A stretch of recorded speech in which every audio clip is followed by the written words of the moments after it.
এই ভয়াবহ চিত্রটি দেখে মনে হতে পারে এটি কোনো যুদ্ধবিধ্বস্ত উপত্যকা।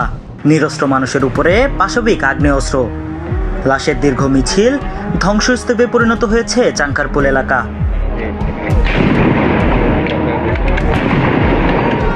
5 আগস্ট বেলা 3টায় শহীদ মিনারে পূর্ব ঘোষিত মার্চ টু ঢাকার কর্মসূচিকে ঘিরে দক্ষিণ বঙ্গগামী ছাত্র জনতার প্রবেশপথ ছিল চাংখারপুল হানিফ ফ্লাইওভারের আশপাশের মহাসড়ক।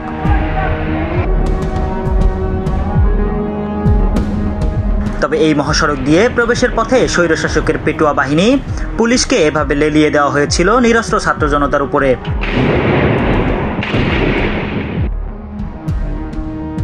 রাবার বুলেট, টিয়ার গ্যাস, গুলি চালিয়ে আন্দোলন দমনের আপ্রাণ চেষ্টা চালিয়েছিল পুলিশ। এদেরকে নির্দেশনা দিত রমনা জোনের এডিসি আখতারুজ্জামান। সরাসরি পুলিশ ভয়ঙ্কর এসব আগ্নেয়াস্ত্র ব্যবহার করে ইতিহাসের এক কলঙ্কজনক অধ্যায় সৃষ্টি করেছে। তাদের ছোড়া গুলিতে সেদিন নিহত হয়েছিল প্রায় 1.5 শতাধিক আন্দোলনরত ছাত্র জনতা।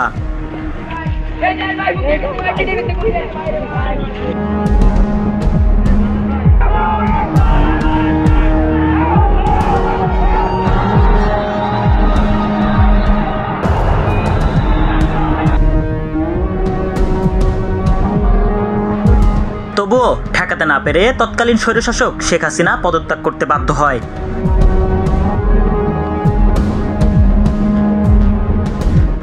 সিরাত আল মুস্তাকিম, আমার সংবাদ, ঢাকা।